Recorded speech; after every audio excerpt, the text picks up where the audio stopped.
Batman Catwoman issue 1, Tom King with Clayman, and this has been a long time coming, and this is bringing Phantasm. So much of a long time that the cover they used was signed by Clayman in 2019. You're right, I can see that in the bottom. Yeah.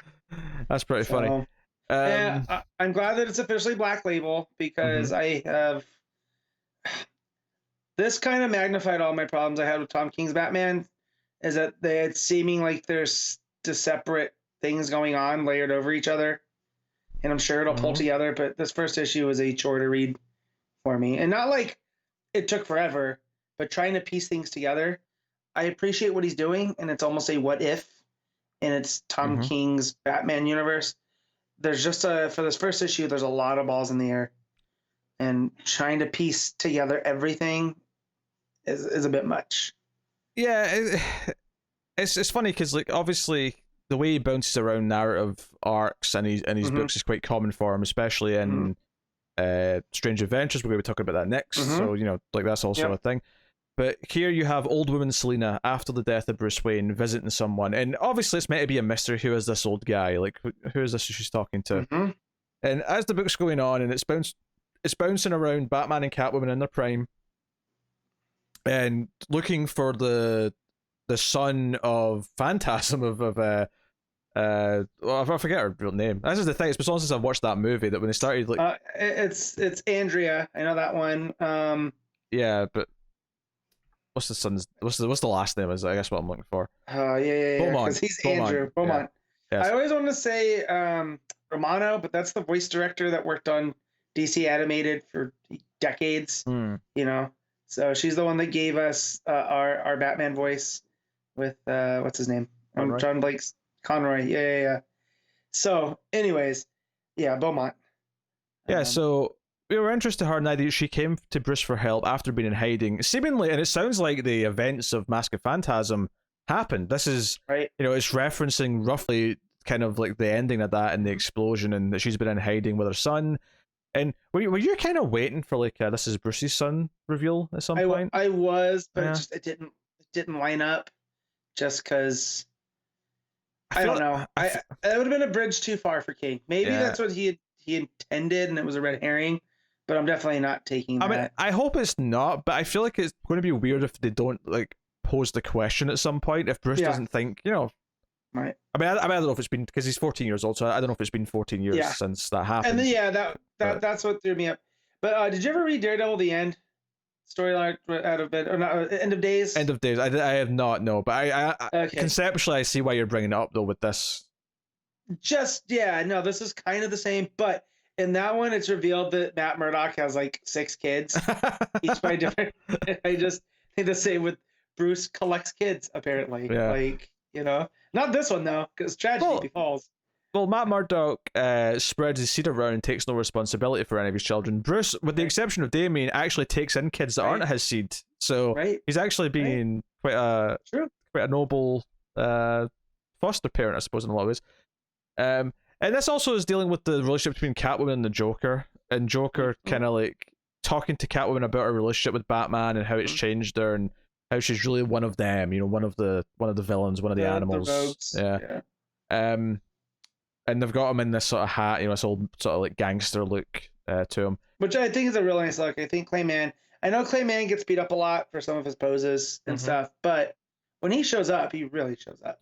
And I feel like the Joker, Catwoman stuff, and that section especially, there's a real noirness to it that's not gritty, and it does feel like the animated series. Yeah, there's his art skill is absolutely off the charts. He's a phenomenal artist.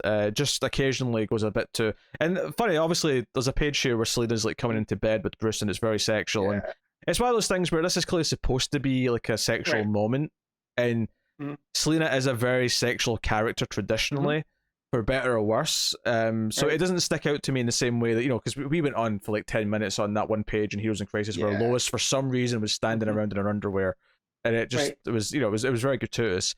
But they find the dead body of this son, the Beaumont kid, and Andrew. He's got Joker eyes face, and it's the idea of like part of the reason why Andrea was hiding is because she was scared of the Joker, for the last 5 years. I guess maybe that proves that it's not Bruce's son, because I think that's the implication there is that the Mask of Phantasm happened 5 years ago. Right, which would mean that he was 9 as it was going on. Yeah. So, although I don't remember, did Bruce know like Andrea like before the events of that? Were they like long time? Oh yeah. So they grew up in the same circles. We just watched it because when it showed up on so not just watched it back in the spring when HBO Max launched. It was on there, and so I hadn't seen it since the theater as a kid.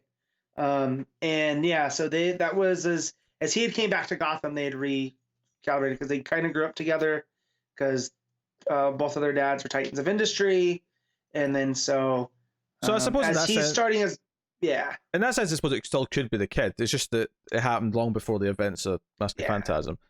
Right. But the reveal that comes after that, though, and I can't really say present, in the future, right, with old Selina, is that the old man like says, "I finally get to kill you," and he takes off his glasses and in the wig, and you kind of know where this is going. You're like, okay, there's only one person that this makes sense it could be, and it's old man Joker. After all this time, the idea that Joker's outlived Batman is kind of a cruel thing. Well, and it seems like that. So it seems like he's in hiding because he's retired, right? And it's almost like he didn't get to take out Batman. So it's one of those things too. That's how I was reading it. Like I've outlived him, and I'd always thought we would go out together. A Holmes and Moriarty type thing. Yeah. Yeah. Yeah, and at the end of the book is Andrea, like you don't know for sure it's her at first, where someone's opening the grave and getting the Phantasm outfit, but then the final page, she's wearing the same clothes, the Phantasm outfit's next to her on the bed, and there's the song that was there at the start of the issues playing as the snow falls in Gotham. I'm liking the mood a lot. I'll definitely say that. They're really playing with obviously this whole thing can't be set at Christmas. I mean, maybe it can be, but yeah. Well, and we know that this follows up the story that he told. I forget. It was in the annual. Yeah, it was the it was the annual where Selina like had him, because she references it in this where she talks about how they were all around him as he died. Yep.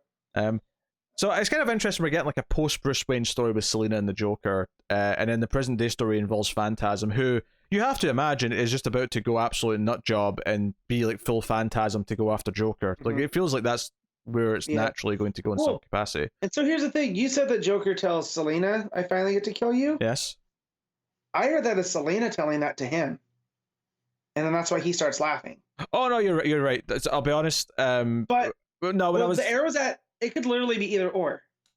It could be, but now you're saying that to me, based on the dialogue in the previous page, I actually do think it is Selina. Okay. I said that because when I was glancing through the pages talking about it, I saw it, and it looked like it was coming from him because of the way the panel is. But based on the dialogue from the previous page, where Selina says, "Oh, darling, you know it so well. He's gone. He can't stop me anymore. For what you did for Andrea, I finally get to kill you." Which is interesting that Selina wants revenge for something that happens to Andrea, who is her husband's like ex-lover. Like it's a very interesting person to want revenge for. But so what happens now?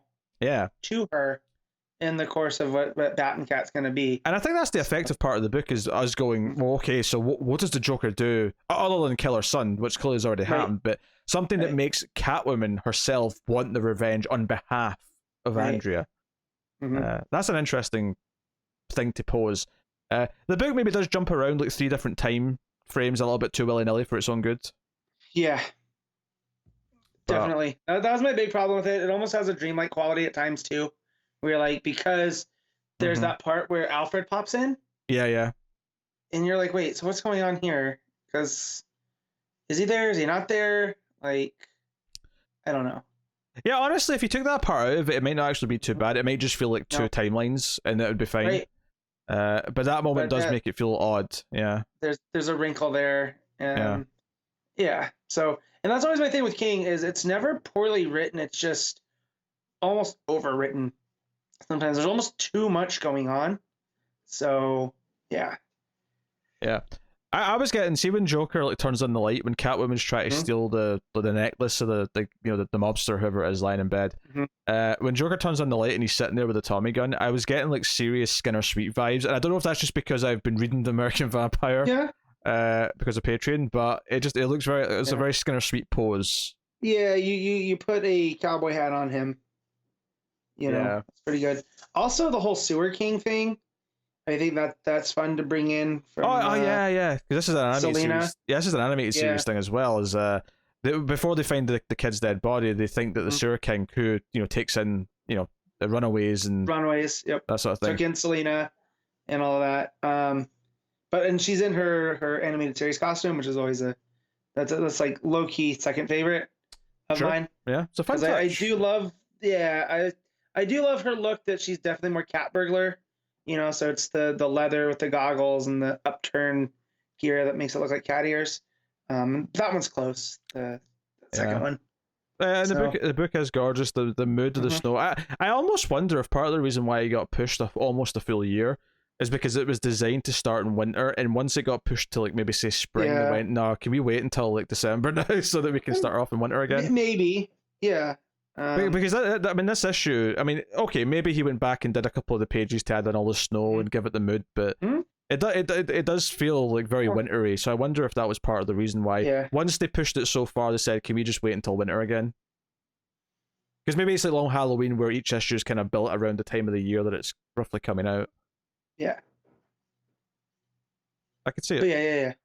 But no, so we'll see where it goes from here. It just. I heard someone say that it confused him, and I wouldn't say it confused me, but there's a lot of balls in the air for the first issue. I would expect all of this coming in like 3 or 4, like him ramping up, not right off the gate. I would say I was a little confused for the first half of the issue. I think by the end, though, it kind of all slotted. I kind of understood it and it's slotted into place, at least as much as it can just now. Obviously, there's mysteries. There's what does the Joker do, so on, so on. Why has the Joker been hiding like this? We might get some of that, going forward. But I'm definitely intrigued. Now, admittedly, next to Rorschach and next to Strange Adventures, it is the third one, but as far as King's 12-issue books go, it still feels like it might be special once it really gets going. I like this way more than anything in his last 30 or 40 issues of Batman. So, put that in perspective. The guy that works at my shop, who's a big Batman fan, I'd asked him, "Are you going to read this one?" Because he did not like King's Batman whatsoever. And he goes, "No, I only read Tom King when he does B-level characters or below, because that's what works. So Mr. Miracle or Vision or Rorschach. Does Rorschach count as B-level? I would put him there because there's not a lot of people if you say Rorschach, I think people might know him as the Watchmen guy. He's definitely bigger though than like Mr. Miracle and Adam Strange. He definitely is. But yeah, he says he doesn't trust him on mainstream stuff. And I go, all right, that's more than fair, So, but no, the Clayman art, it's good. I was a little bit worried seeing some of the stuff that we've seen, and based off of Heroes in Crisis, which I think is the last Clayman thing I've read regularly. Yeah, well, I think after that he pretty much was working on this because again he got because they were getting all of this way in advance and getting ahead, and so. Presumably he's way ahead on this, if not done. Maybe he's working on issue 10 right now for all we know. It's the Kevin Smith rule that we don't have him do stuff until we have it all. Yeah. We don't start putting it into production until we know the scripts are in. So maybe it was just waiting on him too, so there's no break in it. So it goes the full year. Yeah, I think it's okay if we do that, then we won't start putting them until summer. Okay, it starts off in the winter though in the story. Can we just hold it off until winter again? and maybe that was an okay choice to make, and they're like, okay, fine. Because it did feel weird how long it got pushed, but because it was meant to debut, I believe, originally in January, and then got pushed. So it's only 1 month earlier in terms of the calendar, if that makes sense. So well, so if there's a Valentine's themed issue in February, then we'll know. We'll know. We'll know for sure. Yeah. If it's all set at winter, then it didn't really matter. But right. But we'll see. It takes place over. It's a Shane Black movie where it takes place over a week. Before Christmas. Yeah. It's 24. It's all in real time. Just 1 minute a page. There you go. But no. So what are you giving it? How do you feel about it? So it's gonna seem high because of the stuff that I said, but I'm gonna give it an 8, just because it is well crafted in parts. It looks great and it's paced pretty well. So, but yeah. Yeah, I'm also going to give it an 8. I see a lot of potential in this. It doesn't grab me quite the same way that Rorschach or Strange Adventures or even Mr. Miracle did, of course, but I still see a lot of that potential, and I think it being its own separate 12-issue thing, like, Yeah. it does feel so much better than like half of his Batman run. And I liked a lot of the early Batman run, but Yeah. that last half did not leave me feeling good about this. But Post Mr. Freeze trial, it got real rough. yeah, post Mr. Freeze trial, it never really recovered again all that much. The odd little cool idea or whatever, but yeah, it was mostly into middling territory at that point.